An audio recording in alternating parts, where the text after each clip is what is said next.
Hi, my name is Nikita Frazier, and I'm a mom trying to blend two families while also focusing on her hobbies, health, and well-being.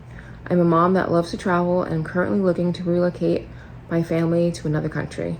If this sounds like something that you're interested in, please like and subscribe to our channel. Today, we will be discussing my blended family conscious parenting journey. I have three kids. My oldest is 25. Her name is Naja. Middle child is my son, Kaimani. He's going to be 11 in October. And then my daughter, my youngest one, the fiery of them all, which is usually the youngest, I think, is Sophia. And she just turned 7 in May 3rd. She's a Taurus, so that should tell you a lot about her personality. Raising my 25-year-old was very interesting because I am only 20 years older than her. So basically I was kind of like a little kid raising a little kid, you know? And my home life was not the best environment for me to be a conscious parent, I guess you would say. So growing up, my family life was pretty toxic. A lot of physical abuse from my parents, not getting along, a lot of emotional toxicity, I would say, as well. And then as I got older, a lot of guilt and manipulation and gaslighting occurred. And I remember when I was really young, I used to be super outgoing and I loved to talk and I loved to tell stories. I've always been a great storyteller. And I had my favorite book. It was Berenstain Bears' Spooky Old Tree. I actually still have the book. I don't know if how many of you guys had this book growing up. You can see how old and torn and worn it was, but I used to read the story all the time. I knew it by heart, and everywhere I went, I would, tell the story of the Spooky Old Tree. And I remember this one time, we were at the doctor's office, and I would, grandstanding, making people laugh and being outgoing and flamboyant, and I was doing my spooky old tree routine. And I remember my dad saying, be quiet, no one wants to hear you speak. And I don't know why, probably because I adored my dad so much and I looked up to him, that from that day I just shut down. I wouldn't speak. I was afraid to talk to people. I was afraid to share my voice, to speak my mind, because I believed that no one wanted to hear what I had to say, that no one wanted to hear me speak. And it's just so silly that like one little word could change a person's whole life, but it changed my life completely.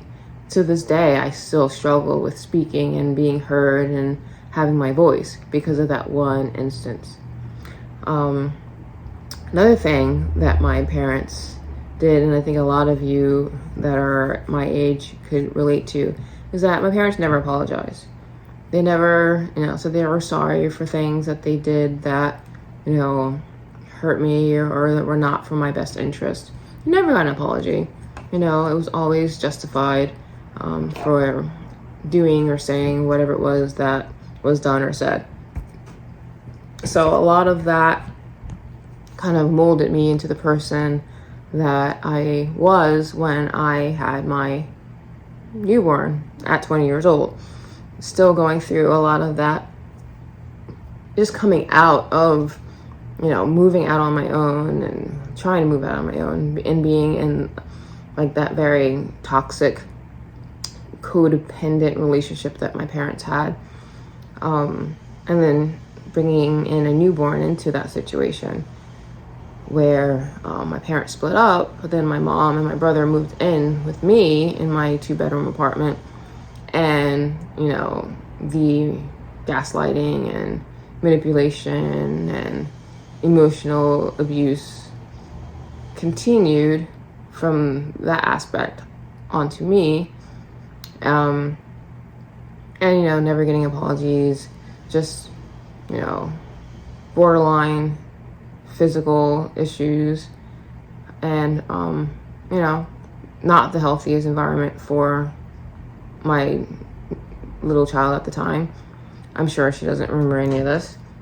And then, having that type of environment and not really knowing any better, you kind of subconsciously pass that on, doing the things that you said that you would never do. You end up finding yourself doing similar things. And so my mom lived with me for probably good maybe 4 or 5 years before she got sick. And I was taking care of her while she was sick. And then after she passed away, I immediately got into a toxic relationship with my 2 youngest kids' father. So it was from like one toxic relationship to another toxic relationship. And, that same vicious pattern repeated. It was, emotionally abusive, gaslighting, manipulative, violence in a way of like, throwing things, punching walls, just not a very, emotionally safe environment. Luckily, I was never physically assaulted. My daughter at that time was, I guess 10 years old when I first started dating him, up until she moved out into college, and she never felt safe. And, she has a lot of trauma now because of that. And I think it was a combination of losing my mom and being very like unhealed from all the trauma of that, and then jumping into another traumatic experience. I wasn't able to protect her at all from all of the trauma because I was just beaten and emotionally, beaten up and feeling like zero self-worth. So I had no ability to protect her, unfortunately, from the emotional and physical harassments that she encountered during that time. And not only was there that, but I was never allowed to speak my mind there. I was told that I was the problem, that I just needed to take on whatever it was that was given to me and to be appreciative of it. And you would think, seeing me as this, very strong and, bubbly person that I can be sometimes, you would never know that behind closed doors you're going through all of this craziness, but it happens to everyone, and it happens to the best of us. We just kind of get into these situations. So there was that, and of course, whenever he would do anything, there was never apology. Just like in my childhood, it was all, it was provoked, and you are making me do this, and like no accountability at all. Very, narcissistic type personality. And it wasn't until I was at the end of my kidney disease, like end stage renal failure, that I realized that if I didn't change something, that I was going to either die from that or die from being malnourished, because I had lost 30 pounds. And I was so thin. I'm basically 5'8", and I was 117 pounds. You could see my ribs, you could see my heart beating. It was not good. And that honestly had nothing to do with the kidney disease. That was because of the abuse that I was dealing with for 13 years.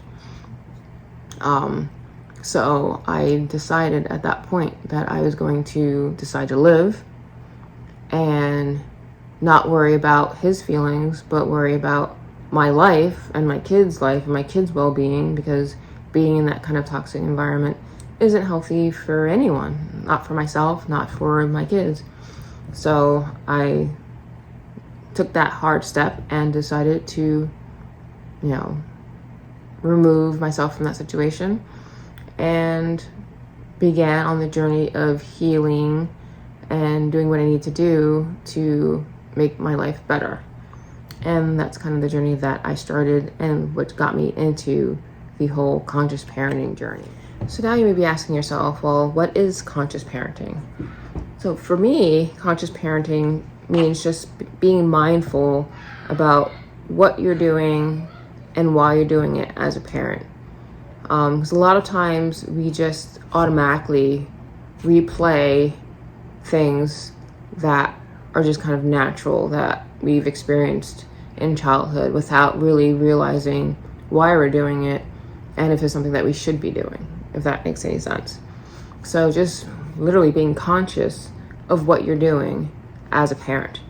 Also recognizing your triggers. Not only does that help as being a parent, but it also helps in relationships, because a lot of times we get upset about something not because of what the other person is doing, but because of how what they're doing is triggering you, like how that is triggering you based off of past experiences, childhood traumas, past relationship traumas, those things. And our kids can trigger us. They can trigger us a lot. I know that my daughter, being a Taurus, it reminds me so much of my mom, because she, right there, my mom, she was a Taurus. Their birthdays are 2 days apart, and there's so many similarities between my daughter Sophia and my mom that it's kind of crazy.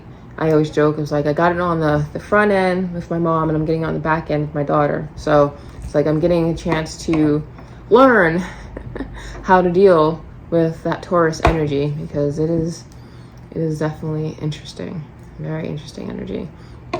And then, trying to understand what is behind what your kids are doing, like when they're acting out, when they're, trying to get their point across, like why is it that they're doing these things? Like what is the source behind it? Because there's always something, like kids don't do things for no reason. There's always a reason behind it. And instead of punishing the act, kind of digging deeper and figuring out why they're doing it. Are they reacting to us? Are they feeling neglected, or do they need like some special time, or, what is it? So kind of doing that. I think being a conscious parent is being patient with yourself and being patient with your kids, because it's something that I had to learn. Conscious parenting isn't, you are just, have everything right and, you're never going to make mistakes. You're just going to be this amazing guru parent that knows it all and does it all and is perfect. That is not the goal of being, the conscious parent, because that's just being fake. And, putting up that facade is not helpful for anyone. But just knowing that you're on this journey, and it's about the journey, not about getting to being this perfect thing, because as long as we're here in this realm, we're not going to be perfect. So don't even set that expectation. But just having some grace and passion with yourself that, you're going to make mistakes. You're going to lose your temper and you're going to get frustrated. But, being able to recognize it, take a beat, and, come back and try again. So, I feel like mom guilt is a big thing when you realize that what you were doing was wrong or not the best for, your kid at the time, and, trying to be better and making changes to be a better person and a better parent. And you just gotta, recognize that and be okay that, we're not gonna all have it right every day. So once I started on that journey of trying to be a better human and a better parent, I had to have the hard conversations with my oldest daughter, Naja, because she went through a lot of trauma after my mom passed away in that 13-year relationship. And we had to have the tough conversations, and I had to apologize for not protecting her. And, it was not easy. I had to listen and hear what she was saying and recognize that I didn't do my job as a parent, which no one wants to hear, but it is what it is, right? So, luckily I was, doing the work that I needed to have that conversation. And, it was hard. It was a hard conversation to have, but we did it, and we're in a better position now than we were, 4 years ago. So, sometimes you just have to take those steps off the cliff and see that you'll fly and not fall, right? So the next question is, how do you do conscious parenting as a blended family unit? That brings on a whole nother set of challenges, because not only do you have to learn how to be a conscious parent, you also have to guide your spouse into being a conscious parent with your kids, or like with being a conscious parent with their kids, which, it's hard enough with your own kids. Now you have someone else's kids in the mix of it, where you have to learn to be conscious, and you may not even know what their triggers are because they may be older and you don't have that background information. So how do you handle that? I would say the first thing, which is always the first thing in any relationship, is open communication. I think you need to set those ground rules as to what your expectations are when dealing with your children. Having that conversation of what conscious parenting is about, making sure that we're addressing the issues appropriately, making sure that the things that you want to get out of being a conscious parent, that they are in alignment with it and they are in agreement with it. So my big thing is, because of my childhood, I feel like if you do something that's, you lose your temper, scream or yell or whatever, that when you come back, after you take a break and come back, then we need to apologize. And you say, I'm sorry that I lost my temper. I'm sorry that I, slammed the door or yelled. Would you accept my apology? I feel like these kids are human. They're people just like us. They want to feel like they're being heard, and that if something was done wrong, that, the person will apologize. So that is big for me, is because I never got that I want to make sure that my kids feel like we apologized. So that is something that I, talk to Mark a lot about, is, if he says, I feel like I lost my temper, I was like, yeah, maybe a little bit you did. I think probably you need to apologize. And then they'll sit down, have a conversation, and he'll apologize. And I think that is just very helpful for me to know that I have, him in my corner as backup, and that we're all on the same page. Another thing is just having that discussion about, how to handle the different conflicts that occur. So again, kind of like I was saying with the apologizing, it's, after an incident occurs, going into a separate area and just having a discussion and suggesting on how we can do things better. Because a lot of times, so Sophie's in this stage now where every night she knocks on the door and she wants to sleep in our bed.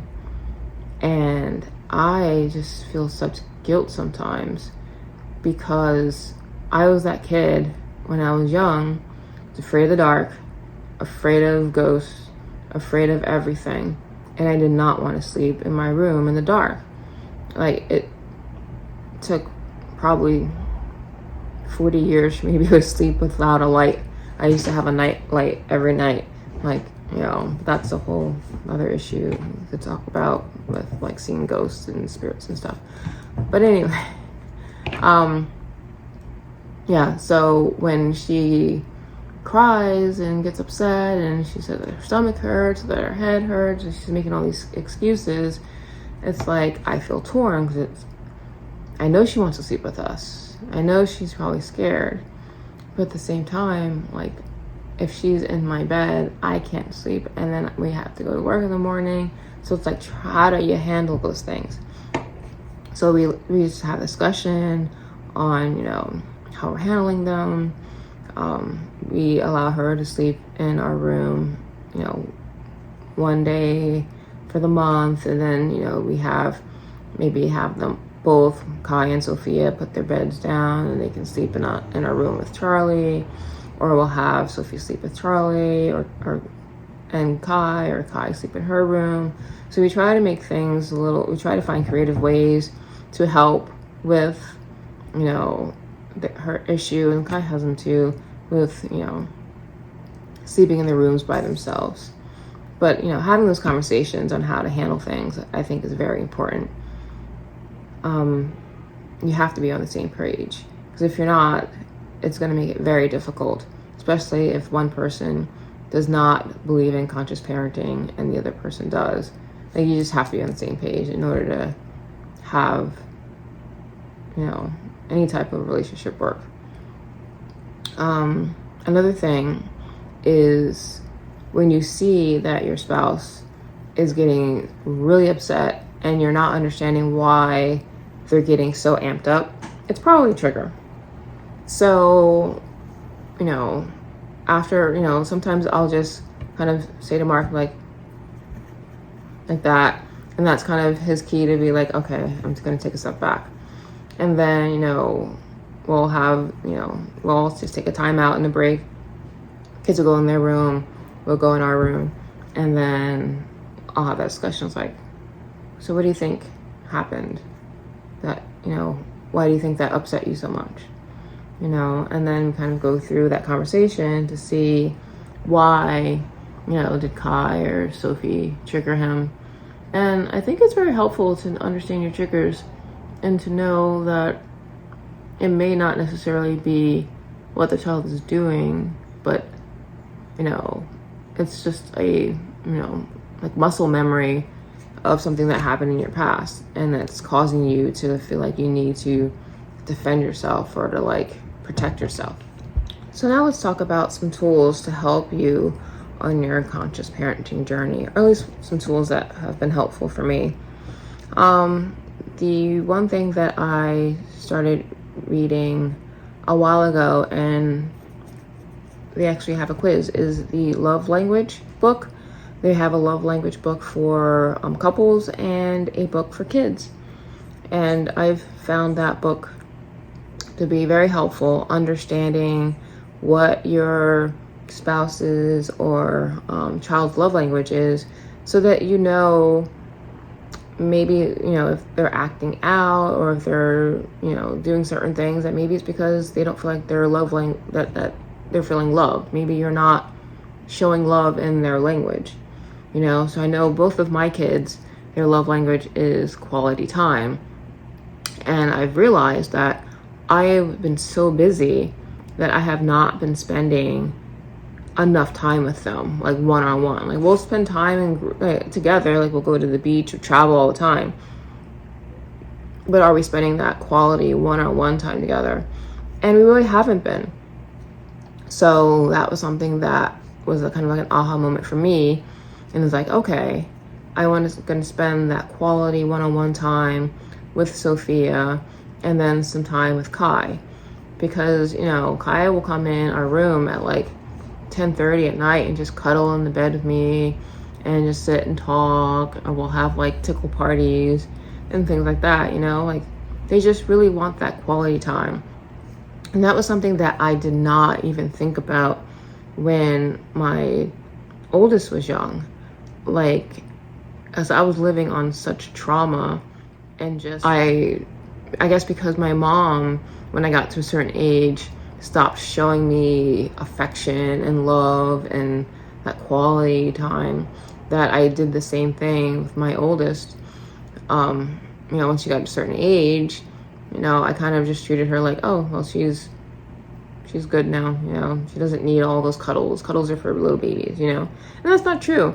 I mean, even when she comes to the house now, like, she'll come in my room and we'll all just kind of like cuddle in the bed together, you know, like, and she's 25. So we all just wanted to be, you know, loved up on by our parents and just, you know, lay in the bed and hug up on them and stuff.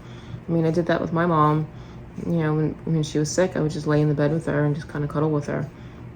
So we all want that, if that's your love language, of course. But, having that understanding of what your child's love language is, then you can kind of see, well, maybe I haven't been giving them what they need, and maybe I need to, figure out how to incorporate that more in our relationship. I love Audible, and I love downloading books and just like listening to them in the car, or like different podcasts, and just, getting that information. Because sometimes it's hard to just, have that time to read a book, but you're, in the car, you can just put it in and listen to it as you're driving. And that's been super helpful for me. Another book that I liked was this one, Making a Child's Mind Without Losing Yours. This one was really good, and I would highly recommend it. I actually need to reread this again, because it's always good to reread a book if you haven't read it in a while. So that one is really good. Also, I've been watching quite a few YouTube channels just to kind of help me realize that, it's a process, it's a journey. You don't have to have it all figured out right now. You're not supposed to be a perfect conscious parenting person, so kind of getting help from different YouTube channels I feel is extremely beneficial. The one that I have been watching recently is by Nicole Amber, and it's called The Conscious Parenting Tips. And that really helped me realize that, okay, it really isn't about having it all figured out. It's about doing your job to make sure that you're being the best that you can at this point in time. Because we can only do the best as we know, you know what I mean? If you don't know any better, you can't do any better, as they say. So having those tools will really help you to be the best version of yourself that you can. Some of the things that has helped me in addition to those tools is just taking that pause when you're feeling like you're getting frustrated or overwhelmed or triggered. Like just like the other day, Sophie, she can just get so belligerent when she doesn't get her way. And, I feel like a lot of that is because I've been horrible at setting, being consistent in setting rules and just like having a schedule. And a lot of that just comes from, being depressed in that past relationship and just, not taking an active role. But yeah, she would just hover by the door and just cry and bang on the door. And I'm just like, just jumped out of the bed, and I was like, what? And then I had to be like, okay, stop. I walked away and I said, I'm leaving and I'm going to come back and then we can try this again. So I left, paused, breathed, did like a little meditation, figured out like, okay, why is this triggering me? Let me calm down and try this again. And then she was still screaming and crying, but I just blocked it out and focused on what I wanted to accomplish. And then I went back in, and then we had a conversation, and I said, I need you to talk to me like a human to human, not screaming, not dictating what you need. And then she stopped, and then she asked for what she wanted, and then I gave her what she wanted. But it wasn't easy. It didn't just come, out of the blue with a kid like screaming and yelling and banging on the door and being belligerent. Like I had to step away and take a pause. So, it's okay to stop what you're doing, take a break, however it helps you to kind of get back in alignment with what you're trying to do.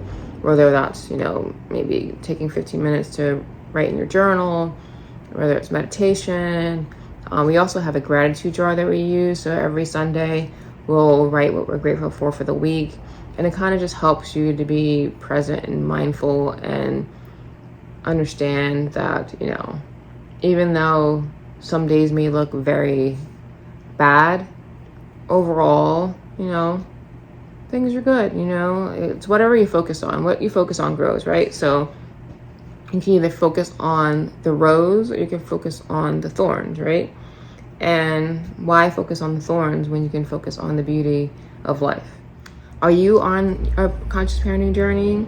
Just comment below if you've ever heard of conscious parenting before, or like what are some of your tools that you use as a conscious parent to help you be the best parent that you can be. I would love to hear your suggestions and like your experiences. And don't forget to like and subscribe to the channel and get some more content about our blended family travel life. And I'll see you next time. Bye. Okay, so what are we gonna talk about? I don't know. What do you want to talk about? So, you talk first. I have no clue. I already talked. It's your turn to talk. What do you want to talk about? Okay, so there's lots of things going on. Mm-hmm. First, we're going to the pool. Yeah. Then we have to wait a little bit and then, like, open house and stuff. Now, today, we're about to leave. So, like, annoying Kai comes out. Birthday party? Yeah. Let's want to talk about the pool. Okay. And Shout out to Sophia. Anyways. shout out to Sophia, not this mom, but get on. Shout out to mom's friend, Sophia. Mm-hmm. Okay, so I have this thing that I got from my grandma. Mm-hmm. She passed her DNA over to me because she loves me. She did. And you guys are both Tauruses, and your guys' birthdays are 2 days apart. I can put my foot all the way up to my head. Yeah, I own the show. Well, I went this way, but I can also do this. Okay, so I can also... Can't see. Okay, anyways. I can also do this. Mm-hmm. This. Mm-hmm. I can do a cartwheel and a handstand. Mm-hmm. I can do the splits that go this way. Mm-hmm. I can do splits that go this way, but usually my favorite's this way. Yeah. I can do a bridge. Mm-hmm. I can do it both ways. It's either I'm standing up and do it, or I'm going to lay down and do it. Yeah. And I can also Back do bend? that. It's not back bend. Oh, no. No. So you're very flexible, and you got it from your grandma. And I am not flexible at all. I'm the only person in the family that can't curl my tongue. I've tried. I cannot do it. Ishmael can't. I don't know. I'm talking about like. Oh yeah. Yeah, Ishmael's our cousin, so I'm not sure if Ishmael can do that. Anyways. But yeah, so I don't have a lot of flexibility, but Sophia does, and she's a very quick learner. She learned how to ride her bike very quickly, roller skate very quickly. I need to learn again because I haven't rode in like 2 years. Not 2 years, maybe A year. a year, maybe. Yeah. But yeah, so this is Miss Sophia, and you'll be seeing a lot more of her on YouTube, right? Yeah. Hey, and say bye. Bye. Charlie says hi Say too. bye. Bye.